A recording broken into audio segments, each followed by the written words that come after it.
Hi, my name is Jim Burris, and I help people who have been suffering with anxiety for decades to days. You may have been dealing with things like derealization, agoraphobia, OCD, health anxiety, all the other different ways that anxiety can show up in your life. You may have been dealing with that for decades, or just a few days and a few weeks, few months, and you feel like you've tried different things, from talking therapy to different prescription medications, different woo-woo techniques like tapping and meditation, which I hate to say don't necessarily eliminate anxiety completely. They do help, unless it's worked for you. So, I mean, I'm not the be-all, end-all, but in my experience, there's a specific process that most people who have anxiety that doesn't go away. It keeps rearing its ear. It's that fiery monster that you can't see in the room that you feel every so often.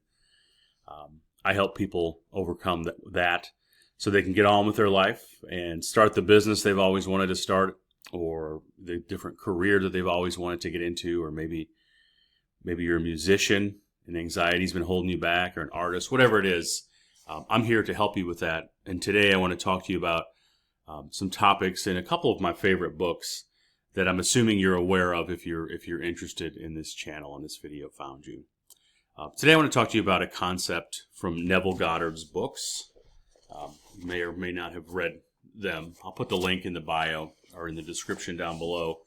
But one of the things that Neville, just a very quick topic on overview of Neville if you're not familiar with him. Essentially, he taught, and I'll keep this simple and try to the point without getting too, because it's pretty deep, the stuff that he teaches. But essentially, we control our reality, essentially through our imagination. And and again, that's like, you probably have heard the term like law of attraction, manifestation. There's a lot of buzzwords out there, and that's just very surface level. When I would say most people talk about those, I've been studying this for years and applying it, like literally almost 20 years, and applying what I've learned with results, and sometimes not results. So, I don't want to say trial and error, but different iterations. So I've come to understand what really makes a difference and how things, I don't want to say that I know how things really work, because I don't think anybody does. But when it comes to using our imagination to create the life we want, there's something to it. There's definitely something to it. And one of the things that Neville Goddard talks about is when you imagine, when you think of things, you visualize, there's all these different terms that you think from it versus thinking of it. And it took me probably, a couple years to really get that. Now, it seems simple, and I'm not a dummy by any means, but one of the ways that the easiest way for me to explain it, thinking from versus thinking of. So wherever you are right now, like we do think in pictures. So if I say pink elephant, white car, or if I say think of your bathroom mirror, or your faucet in your shower, most people, they can see those pictures in their imagination. So that's what we're talking about, using that imagination. So we've agreed that your imagination is real. So when you think from something versus of it in your imagination, imagine your house. If I were to say, hey, think of your house, most people, when you think of something, you think of it almost like a movie screen, like you're looking at it. Like you can see it, like you may see the outside, and you see maybe the roof, and then you can, I'm just thinking of houses that I lived in, right? Or my current house now, I think it's 2-story, I see the bricks, and that's thinking of it, almost like it's on a movie screen in your mind. Thinking from it is actually thinking in your imagination from first person. So imagine what it would be like if you're sitting in your living room, and you can do this, like I'll walk you through the exercise as we're sitting here. So I'm sitting here and I have my eyes closed. Now close your eyes and think about your house, your apartment, whatever, something that that you can see with relative ease in your imagination. Now go from thinking like of it, where like, okay, that's it. Now place yourself in it, right? So like you can see, like start seeing in your mind like what it would be like if it was really you. I know that sounds kooky and probably a little weird. And if you're not familiar with Neville Goddard or using your imagination, and I'll tie this all into anxiety here in a minute because you may have come here just to learn about that. That's one of the key differences, that if you're visualizing, learning to think from versus of with practice will make a difference. And it's like any other muscle. So I hear people argue about, some of them argue, some people talk about, oh, I've tried to visualize and I can't. Well, I tried to bench press. I don't even know what. I don't go to the gym that often, but I tried to bench press 225 one time and I couldn't. But after I tried it multiple times and worked up to it and did little baby steps, and as far as like keep exercising the repetitions, right, or shooting free throws, eventually you get to a point where it becomes more automatic. You can do it in greater detail because you have more repetitions. So your mind is your brain, your mind.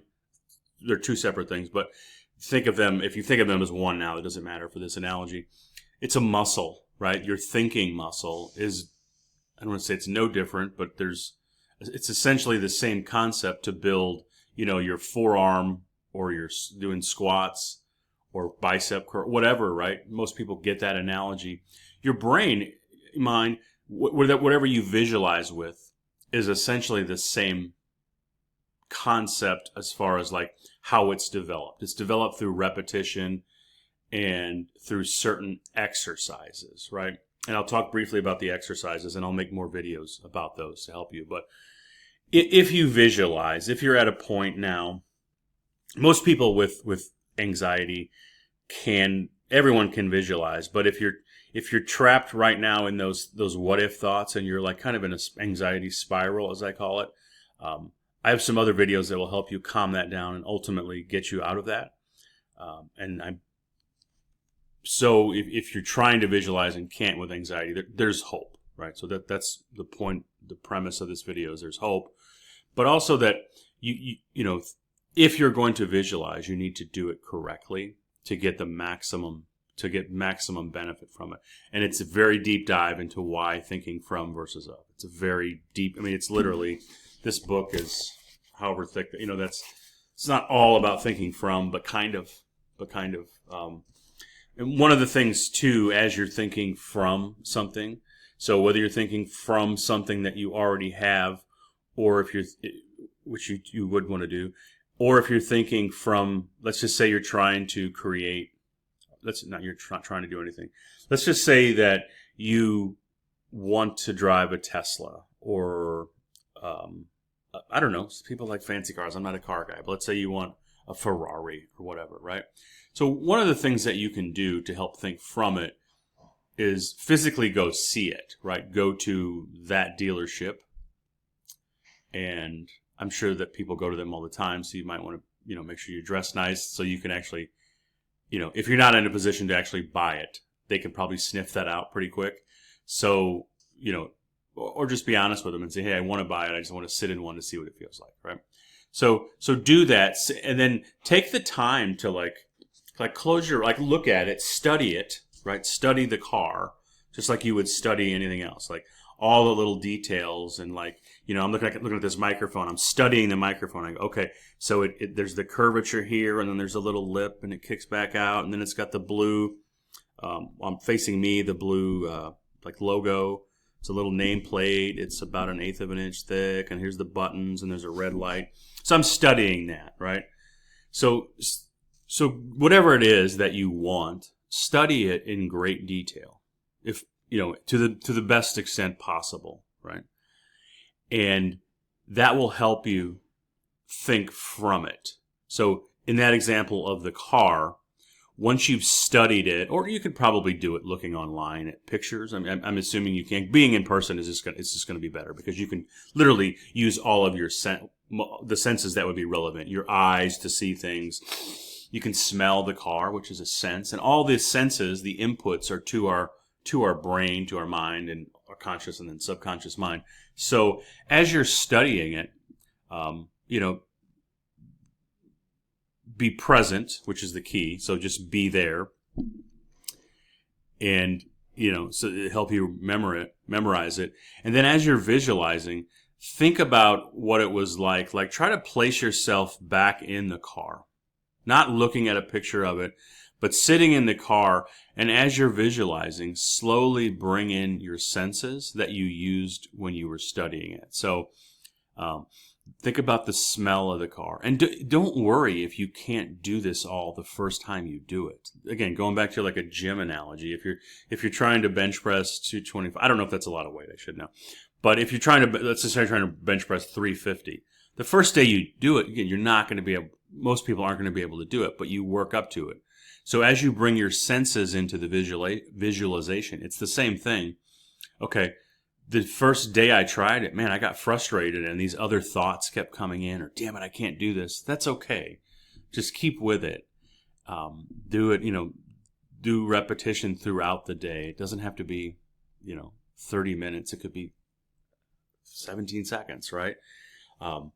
But slowly bring in and apply ownership to it, or visualize ownership. So if you think about let's just say your car now, whatever you drive, like I'll think about my car. So I'll use that as an example. So the car that I drive, my main car right now that I drive, is an SUV. And if I think about on the dash, there's like a little flat part in front of the screen. It's got like the little one of the displays. I keep my sunglasses there, and if I look down in like the cup holder, there's a little bottle of hand sanitizer. There's usually like a pack of I don't know. There's this gum it's some kind of gum, but I always typically have like that in there. And then in the passenger seat right now, I have I have some mail. Okay, that I'm going to take to the post office.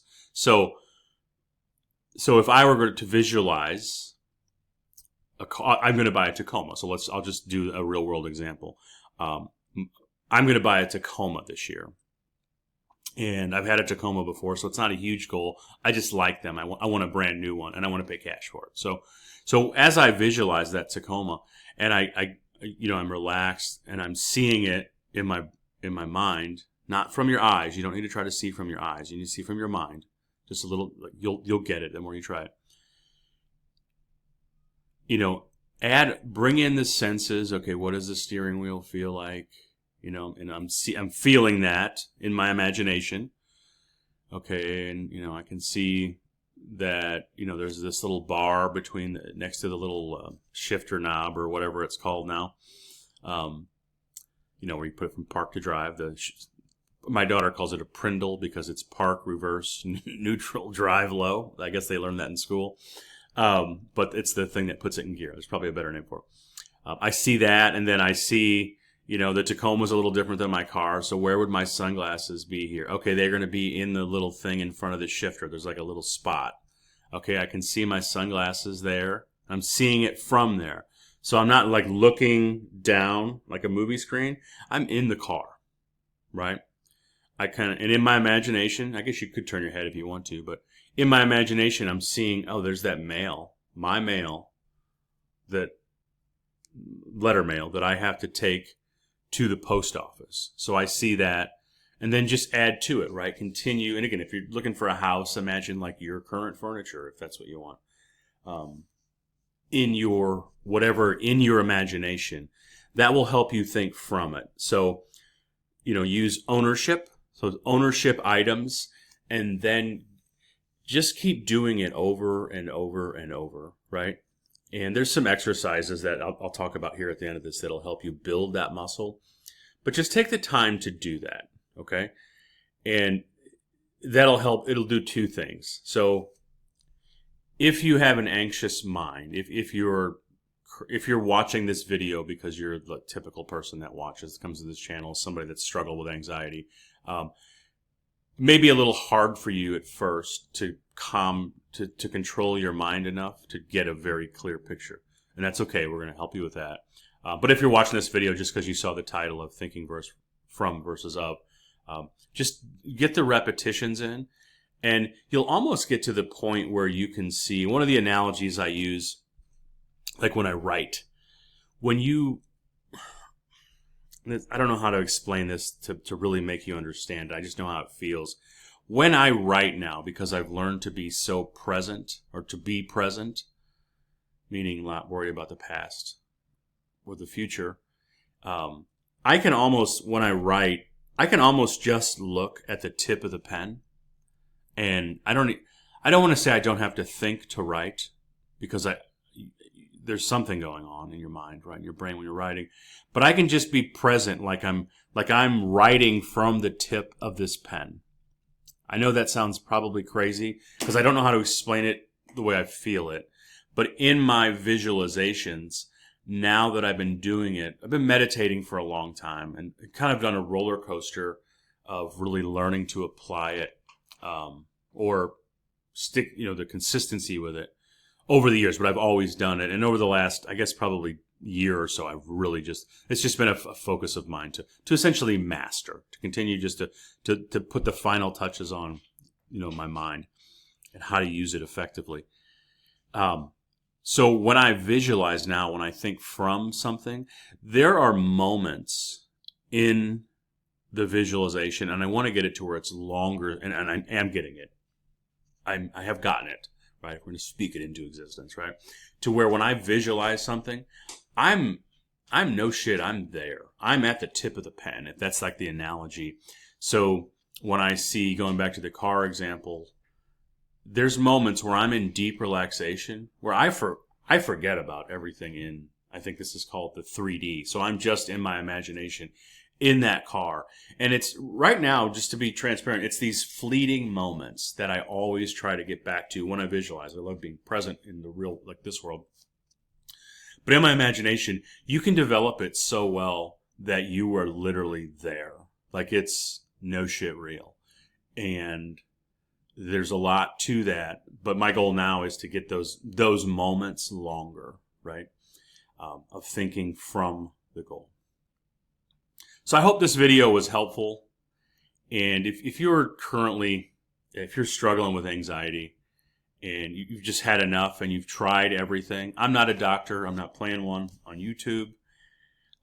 I can just share with you my story of how I recovered after years, decades, honestly decades, from 14-ish to mid-30s, 35, 36. I'm 46 now, so it's been about a decade. I still remember where I had my last panic attack. It was in the Tampa Bay airport. And not long after that, I'd learned what caused. That was not my first panic attack. I'd had them for literally 20 years. My first one was at 14. And derealization, health anxiety, agoraphobia, just some crazy different, just things that the way anxiety shows up in your life. I've overcome them. And I learned a process. I didn't invent it, that you use to essentially, I don't want to say reprogram your mind, because that sounds just so stupid to most people, but you kind of restructure your thinking in a way that, through a very simple to follow process. And I can show you that process. I'm not here to sell you anything. I am building a program called the Peaceful Mind Blueprint, where I help people overcome anxiety. And then we also focus on the other mindset side of life for business, sales, marketing, entrepreneur, depending on what, that's kind of like the realm that I live in. The people I work with are typically creatives. Most people who have anxiety are creative people. So once we silence and eliminate the anxiety, we can go into the deep study of books like this, like The Power of Imagination, the Master Key System, and not just to read, not just to gain knowledge, but to literally to create more in our life and to use our time on earth here to the best, to give it all, right? And that's what I want to help people do. And I'm grateful for you watching this. And if you have anxiety, go in the description below. There's going to be a link to my Facebook page. You can message me on there. As of right now, there might be a landing page. There will be soon where you can book a time to chat. And if you want to join the Peaceful Mind Blueprint, where it's, again, right now in March of 2025, there's no charge for it. I just want to help you, and I'm refining the program to dial it in. And I honestly know the dirty little secret here is, if I help you have a better life by eliminating anxiety, that you'll give me a testimonial that I can use to ultimately help sell my program. And I'm just being honest with you. So you're going to get it for free now, and you'll have lifetime access to it, just for being one of the like the plank holding members, right? The people who helped build the ship, or were part of the production of the ship. And you can honestly, you can share with other people in your life that have anxiety. I just know that by helping people, it's what I want to do, and by helping more people get results, they'll share with me their results. And as a marketer, I can use that to help influence other people to say, hey, this Jim guy is real. He's helped these people. He's not just some douche that's read one book on anxiety, probably doesn't even have anxiety, and then he tries to help people, you know what I mean, just to make a buck. That's not what this is about. I genuinely know what it's like to suffer with anxiety. I know what it's like to suffer with it. And I know what it's like to not have it, and how, I don't want to say much better my life is, but how, oh wow, have things changed, as the only way I know how to emotionalize it. So thank you for watching this video. If you got any value out of it, please click the like and subscribe button. And if you have anybody that's studying, I also have, if you want to learn more about studying these books and how to really apply them in your life, same thing, send me a message. I'll probably start up a group where we can do that too. And again, initially it'll be, there'll be no charge for that. So I just want to help folks. And have a great day. I know you will. And we'll talk to you soon.